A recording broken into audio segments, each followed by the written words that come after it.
Jane Eyre Chapter 2. I resisted all the way, a new thing for me, and a circumstance which greatly strengthened the bad opinion Bessie and Miss Abbott were disposed to entertain of me. The fact is, I was a trifle beside myself, or rather out of myself. As the French would say, I was conscious that a moment's mutiny had already rendered me liable to strange penalties. And, like any other rebel slave, I felt resolved, in my desperation, to go all lengths. Hold her arms, Miss Abbott. She's like a mad cat. For shame, cried the lady's maid. What shocking conduct, Miss Eyre, to strike a young gentleman, your benefactress's son, your young master. How is he my master? Am I a servant? No, you are less than a servant, for you do nothing for your keep. There, sit down, and think over your wickedness. They had got me by this time into the apartment indicated by Mrs. Reed, and had thrust me upon a stool. My impulse was to rise from it like a spring. Their two pair of hands rested me instantly. If you don't sit still, you must be tied down, said Bessie. Miss Abbott, lend me your garters. She would break mine directly. Miss Abbott turned to divest a stout leg of the necessary ligature. This preparation for bonds, and the additional ignominy it inferred, took a little of the excitement out of me. Don't take them off, I cried. I will not stir. In guarantee whereof, I attached myself to my seat by my hands. Mind you don't, said Bessie, and when she had ascertained that I was really subsiding, she loosened her hold of me. Then she and Miss Abbott stood with folded arms, looking darkly and doubtfully on my face, as incredulous of my sanity. She never did so before, at last said Bessie, turning to the Abigail. But it was always in her, was the reply. I've told Mrs. often my opinion about the child, and Mrs. agreed with me. She's an underhand little thing. I never saw a girl of her age with so much cover. Bessie answered not, but ere long, addressing me, she said, you ought to be aware, miss, that you are under obligations to Mrs. Reed. She keeps you. If she were to turn you off, you would have to go to the poorhouse. I had nothing to say to these words. They were not new to me. My very first recollections of existence included hints of the same kind. This reproach of my dependence had become a vague sing-song in my ear, very painful and crushing, but only half intelligible. Miss Abbott joined in. And you ought not to think yourself on an equality with the Mrs. Reed and Master Reed, because Mrs. kindly allows you to be brought up with them. They will have a great deal of money, and you will have none. It is your place to be humble, and to try to make yourself agreeable to them. What we tell you is for your good, added Bessie, in no harsh voice. You should try to be useful and pleasant. Then, perhaps, you would have a home here. But if you become passionate and rude, Mrs. will send you away, I am sure. Besides, said Miss Abbott, God will punish her. He might strike her dead in the midst of her tantrums. And then where would she go? Come, Bessie, we will leave her. I wouldn't have her heart for anything. Say your prayers, Miss Eyre, when you are by yourself, for if you don't repent, something bad might be permitted to come down the chimney and fetch you away. They went, shutting the door, and locking it behind them. The Red Room was a square chamber, very seldom slept in, I might say never, indeed, unless when a chance influx of visitors at Gateshead Hall rendered it necessary to turn to account all the accommodation it contained. Yet it was one of the largest and stateliest chambers in the mansion. A bed supported on massive pillars of mahogany, hung with curtains of deep red damask, stood out like a tabernacle in the center. The two large windows, with their blinds always drawn down, were half shrouded in festoons and falls of similar drapery. The carpet was red. The table at the foot of the bed was covered with a crimson cloth. The walls were a soft fawn color with a blush of pink in it. The wardrobe, the toilet table, the chairs were of darkly polished old mahogany. Out of these deep surrounding shades rose high and glared white the piled-up mattresses and pillows of the bed, spread with a snowy Marcellus counterpane. Scarcely less prominent was an ample cushioned easy chair near the head of the bed, also white, with a footstool before it, and looking, as I thought, like a pale throne.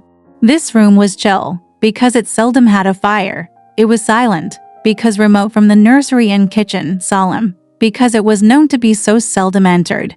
The housemaid alone came here on Saturdays, to wipe from the mirrors, and the furniture a week's quiet dust.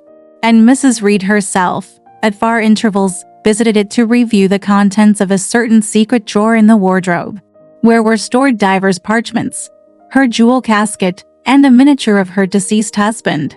And in those last words lies the secret of the Red Room, the spell which kept it so lonely in spite of its grandeur. Mr. Reed had been dead 9 years. It was in this chamber he breathed his last. Here he lay in state. Hence his coffin was borne by the undertaker's men, and, since that day, a sense of dreary consecration had guarded it from frequent intrusion. My seat, to which Bessie and the bitter Miss Abbott had left me riveted, was a low ottoman near the marble chimney-piece. The bed rose before me. To my right hand, there was the high, dark wardrobe, with subdued, broken reflections burying the gloss of its panels. To my left were the muffled windows. A great looking-glass between them repeated the vacant majesty of the bed and room. I was not quite sure whether they had locked the door, and when I dared move, I got up and went to see. Alas, yes, no jail was ever more secure. Returning, I had to cross before the looking-glass. My fascinated glance involuntarily explored the depth it revealed. All looked colder and darker in that visionary hollow than in reality.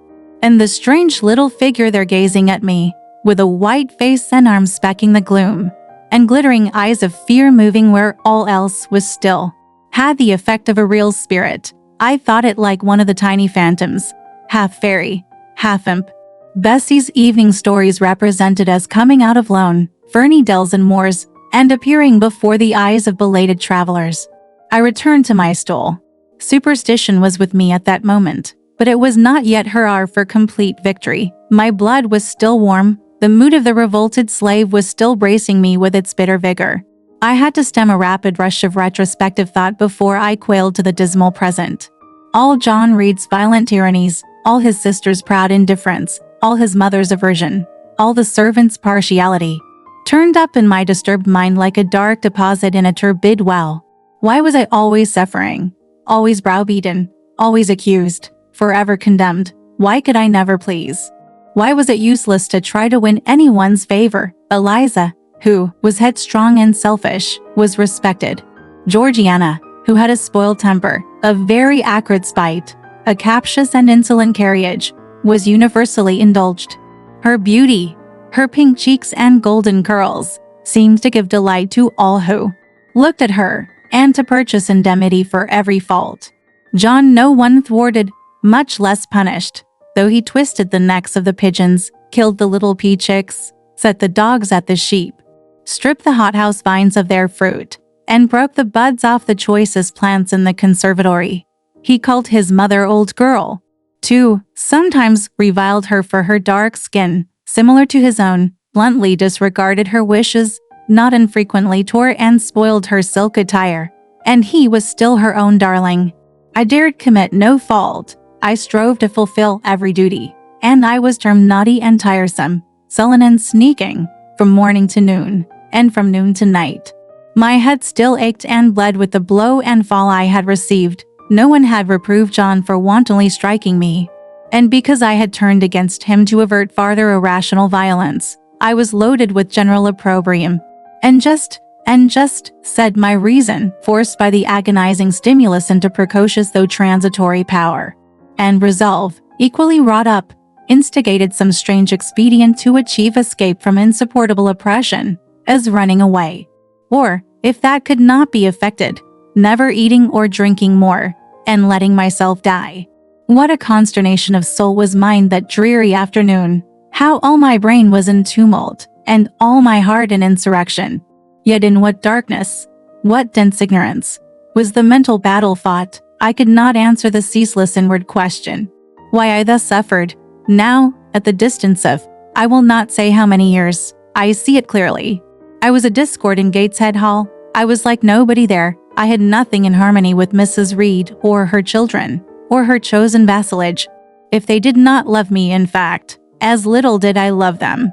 They were not bound to regard with affection a thing that could not sympathize with one amongst them, a heterogeneous thing, opposed to them in temperament, in capacity, in propensities, a useless thing, incapable of serving their interest, or adding to their pleasure, a noxious thing, cherishing the germs of indignation at their treatment, of contempt of their judgment.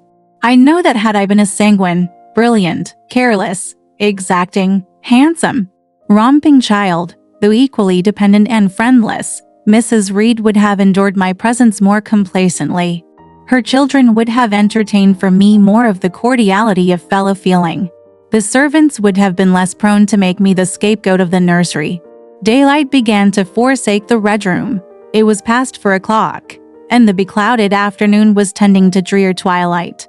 I heard the rain still beating continuously on the staircase window, and the wind howling in the grove behind the hall. I grew by degrees cold as a stone, and then my courage sank. My habitual mood of humiliation, self-doubt, forlorn depression, fell damp on the embers of my decaying ire.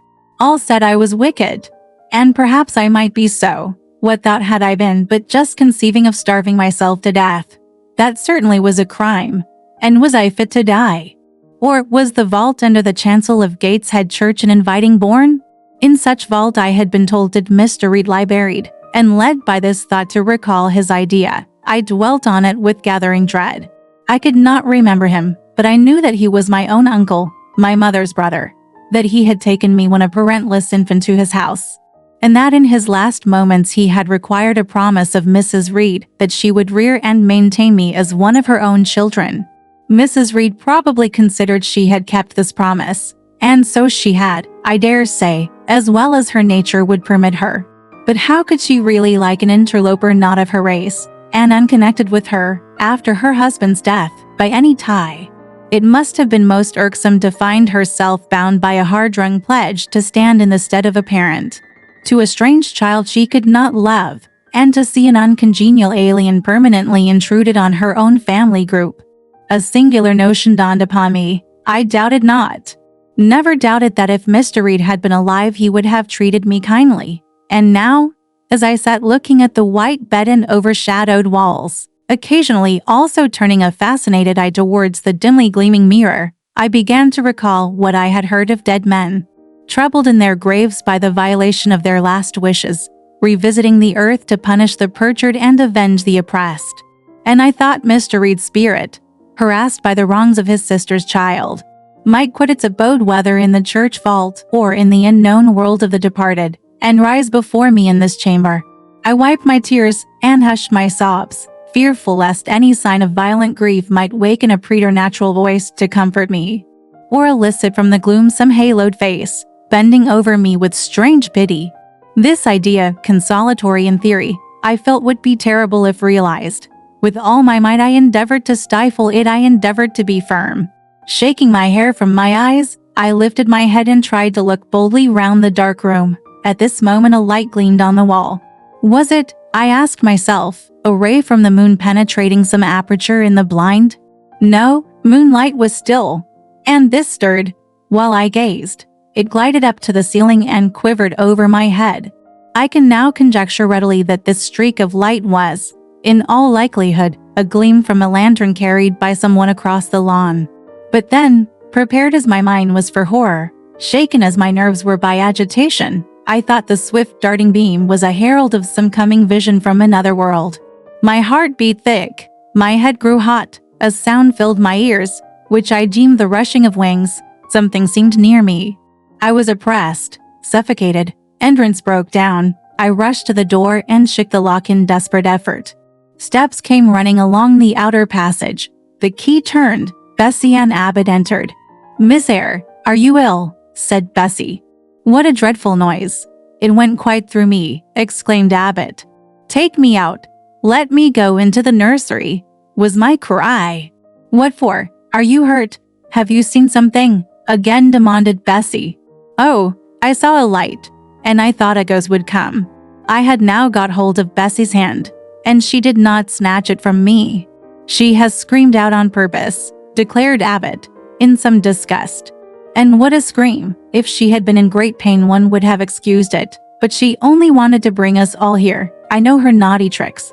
"What is all this?" demanded another voice peremptorily, and Mrs. Reed came along the corridor, her cap flying wide, her gown rustling stormily. "Abbott and Bessie, I believe I gave orders that Jane Eyre should be left in the red room till I came to her myself.